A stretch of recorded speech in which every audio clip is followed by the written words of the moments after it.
अस्सलाम वालेकुम फ्रेंड्स और मेरे प्यारे स्टूडेंट्स, कैसे हैं आप लोग। मैं हूं आपका टीचर इंजीनियर मोहम्मद वसीम।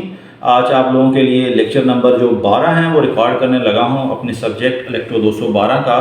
तो बच्चों, आज का जो टॉपिक है वो इंडक्टर के हवाले से है कि इंडक्टर क्या होता है, कैसे काम करता है और ये दिखने में किस तरह का होता है इंडक्टर। और अगर हम मजमूई तौर पर इंडक्टर को सीरीज़ में लगाएं तो क्या होता है और अगर पैरेलल में लगाएं तो कैसे होगा।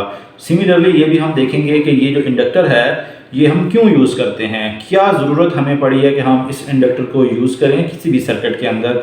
तो सब कुछ जो है वो ब्रीफली जो है वो इस वीडियो के अंदर मैं आपके सामने रखूँगा बातें। लेकिन उससे पहले वीडियो को परसू करने से पहले आप लोगों से एक रिक्वेस्ट है कि आप चैनल को ज़रूर सब्सक्राइब करें और साथ घंटी का निशान दबाएं ताकि जो है ना ऐसे ही वीडियोज़ आपके पास पहुँचते रहें।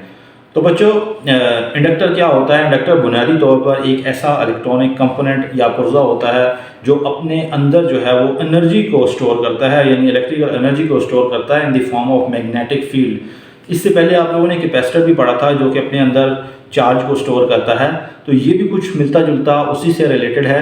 तो इंडक्टर जो है वो अपने अंदर बुनियादी तौर पर मैग्नेटिक फील्ड की मदद से जो है वो एनर्जी को स्टोर करता है। तो हम लोग क्यों इसको इस्तेमाल करते हैं, कैपेसिटर की निस्बत इंडक्टर क्यों इस्तेमाल करते हैं, उसके पीछे बुनियादी वजूहात ये हैं कि जो इंडक्टर होता है उसके अंदर ये कैपेबिलिटी होती है या ये खसूसियत होती है उसके अंदर कि वो अपने अंदर जो एनर्जी स्टोर कर रहा होता है उसको इंस्टेंटली यानी फ़ौरन से वो प्रोवाइड करता है अपने मुतल्लिका सर्किट को जिसके अंदर वो लगा होता है। तो ये बुनियादी तौर पर ख़ास इसका मकसद है, ख़ास फीचर है जिसकी वजह से हम लोग इसको बेशुमार दूसरे सर्किट्स के अंदर इस्तेमाल करते हैं। अब यहाँ सवाल पैदा होता है कि हम लोग इससे कैसे काम ले सकते हैं, ये यानी कैसे काम कर सकता है एक इंडक्टर। तो बच्चों, अगर मिसाल के तौर पे इंडक्टर को हम लोग इसी एक ऐसे सर्किट में लगाएं जिसमें एक बैटरी हो, हम उसको पैरेलल लगा लेते हैं और साथ ये बल्ब लगा लेते हैं। तो इनिशियली ये होगा कि जैसे ही आप मतलब पावर सप्लाई उसको ऑन करते हो या बैटरी से सप्लाई देते हो तो इंडक्टर में से स्टार्ट में कोई करंट नहीं गुजरेगी। क्यों? क्योंकि जो इंडक्टर की जो मज़ामत है शुरू के अंदर बहुत ज़्यादा होती है और करंट हमेशा उसी रास्ते से गुजरता है जहाँ से मज़ामत कम हो, तो बल्ब में से गुजरेगा और बल्ब रोशन हो जाएगा। अब जैसे जैसे थोड़ा सा वक्त गुजरेगा इसी इंडक्टर की जो अंदरूनी अपनी जो मज़ामत होती है वो रिड्यूस होकर ना होने के बराबर हो जाती है, यूँ कह लो कि ज़ीरो हो जाती है। तो जब मज़ामत ज़ीरो हो जाएगी तो करंट के गुजरने का जो मैक्सिमम फ़्लो है वो इसी इंडक्टर में से गुजरेगा और बल्ब बंद हो जाएगा। अब ये बैटरी के अंदर से रास्ता गुजरता जाएगा और जितना ज़्यादा इसमें से करंट गुजरेगा उतनी ज़्यादा इसके अंदर ये कैपेबिलिटी है कि अपने अंदर ये एनर्जी को स्टोर करता है in the form of magnetic field. अब जैसे ही हम लोग जो है वो बैटरी या पावर सप्लाई को कट करते हैं तो यही इंडक्टर इंस्टेंटली यानी फ़ौरन से ही अपने अंदर जो स्टोर्ड एनर्जी है वो बल्ब को देने शुरू हो जाएगा उस वक्त तक जब तक मज़ामत जो है वो इंक्रीज़ ना हो जाए, यूँ कह लो कि इसका एनर्जी का लेवल जो है वो डिक्रीज़ ना हो जाए। अच्छा बच्चों, तो हमें कैसे पता लगेगा कि ये जो किसी कंडक्टर में से जब आप एनर्जी गुजारते हो या यूँ कह लो कि वोल्टेज गुजारते हो तो उसके इर्द गिर्द जो है वो मैग्नेटिक फील्ड बन जाती है। तो हम इसके लिए क्या करेंगे कि हम एक केबल ले लेंगे लंबी सारी या तार ले लेंगे या कॉइल ले लेंगे, उसके अंदर से हम लोग करंट पास करवाएंगे, लेकिन उस कॉइल को सबसे पहले हम 3 से 4 कंपोज के अंदर सेंटर में रखेंगे। तो जैसे ही करंट उसमें से गुजरेगा तो कंपोज क्या करेंगे, वो मूवमेंट स्टार्ट कर देंगे एक डायरेक्शन के अंदर। हाँ, अलबत्ता अगर हम इसी कॉइल के अंदर जो पोलैरिटी है अगर वो तब्दील कर देंगे तो यही कंपास उलट सिमत के अंदर जो है वो मूवमेंट स्टार्ट कर देंगे।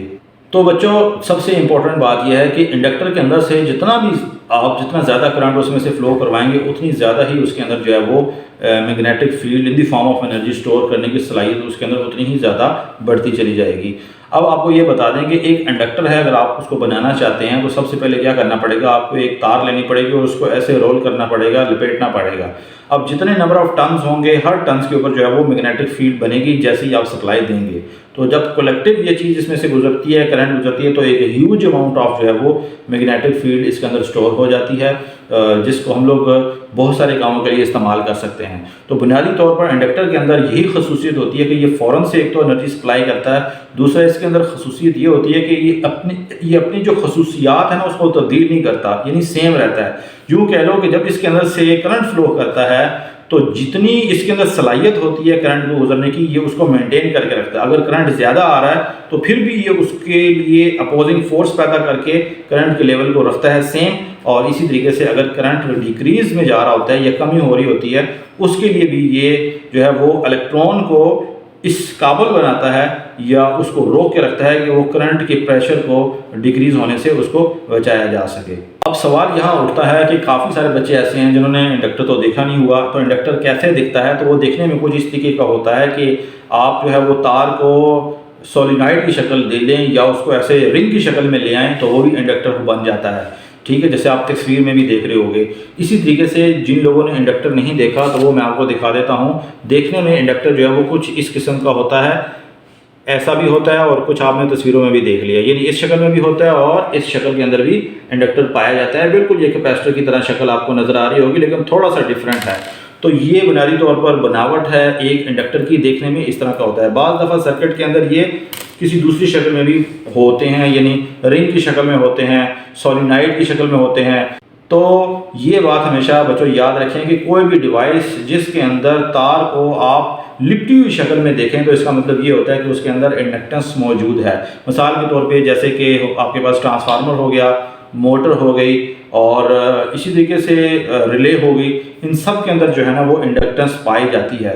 तो अब यहाँ पर ये हम लोग क्वेश्चन अराइज होता है कि ये कहाँ पे कौन कौन सी जगहों पे हम लोग इसको इस्तेमाल कर सकते हैं। तो बुनियादी तौर पर एक इंडक्टर को हम लोग बूस्ट कन्वर्टर सर्किट में इस्तेमाल कर सकते हैं। ये एक ऐसा सर्किट होता है जो कि डीसी वोल्टेज के लेवल को इंक्रीज़ करने के लिए हम लोग लगा सकते हैं। ज़ाहिर बात है कि ये जो है वो एनर्जी इसके अंदर स्टोर होती है तो ये लेवल भी बढ़ा सकता है। दूसरा इंपॉर्टेंट इसका पॉइंट ये है कि हम लोग इसको एज अ फिल्टर के तौर पर भी इस्तेमाल कर सकते हैं, यानी ये फ्रीक्वेंसीज को रिमूव करने के लिए भी इस्तेमाल होता है, यानी जो अनडिजायर्ड फ्रीक्वेंसीज होती हैं, यूँ कह लो कि जो फ्रीक्वेंसी हमें नहीं चाहिए वो इसी इंडक्टर्स को इस्तेमाल करके हम लोग निकाल सकते हैं। इसी तरीके से आप यूँ कह सकते हो कि ये जो इंडक्टर है इसको हम लोग इस्तेमाल कर सकते हैं AC वोल्टेज को रोकने के लिए और DC वोल्टेज को पास करने के लिए या DC करंट को पास करने के लिए।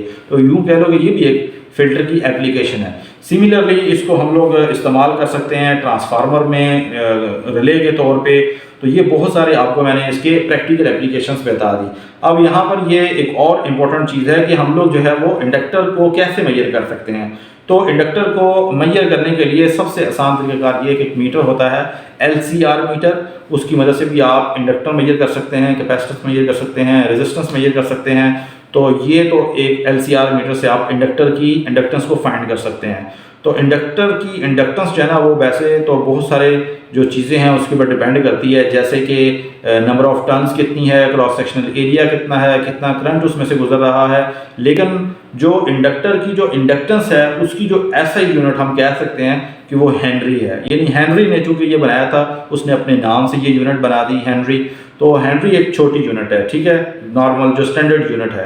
इसके अलावा और भी इसकी यूनिट है जैसे मिली हेनरी, माइक्रो हेनरी, मिली 10 की पावर -3 होता है, माइक्रो 10 की पावर -6 हेनरी होता है। तो बुनियादी तौर पर अगर आप इंडक्टर को आप सीरीज सर्किट में जोड़ना चाहें तो 3 इंडक्टर अगर आप सीरीज में जोड़ देते हैं तो नेट उसके रिजल्ट ये होता है कि चूँकि कॉइल सारी सीरीज में लगी होती हैं तो हमारे पास नेट जो इंडक्टेंस है वो बढ़ जाती है। यूँ कह लो कि LT = L1 + L2 + L3। ये यूँ कह लो कि जैसे ही आपके पास मज़ामत के अंदर जो फार्मूला बनता है सीरीज़ में, सेम फार्मूला यहाँ पर भी सीरीज़ इंडक्टेंस का बनता है। फ़र्क सिर्फ ये है कि आप वो चेंज कर देते हैं R को L के साथ। अगर आप पैरेलल में देखें तो सेम फार्मूला है जो कि आप रेजिस्टेंस इन पैरेलल में पढ़ते थे और इंडक्टेंस इन पैरेलल का भी वही फार्मूला है। फ़र्क सिर्फ ये है कि हमें सिंबल चेंज हो जाएगा, यानी 1/LT है तो बराबर हो जाएगा 1/LT प्लस।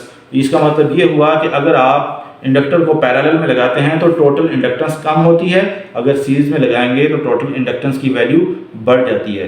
तो बच्चों ये था आज का टॉपिक जिसके अंदर मैंने आपको ब्रीफली काफ़ी सारी चीज़ें बताने की कोशिश की कि इंडक्टर क्या होता है, कैसे काम करता है, कैसे दिखता है, किस चीज़ से मेजर कर सकते हैं इंडक्टेंस, और इंडक्टेंस को अगर आप देखना चाहते हैं तो कैसे देख सकते हैं। तो ये सब कुछ मैंने एक कोशिश की है कि एक लेक्चर के अंदर इसको कवर किया जा सके। वैसे तो एक बहुत ही वसी टॉपिक है, लेकिन जो है वो आप लोगों के लिए मेरे ख्याल से इतना ही नॉलेज काफ़ी है जो आपको इम्तिहान के लिए काफ़ी होगा। अगर आपको वीडियो अच्छी लगी तो इसको लाइक कर दें और अपने दूसरे स्टूडेंट दोस्तों को भी शेयर करें, उनसे भी चैनल सब्सक्राइब कराएं। अब हमें इजाज़त दें, अगली वीडियो तक के लिए अल्लाह हाफिज़।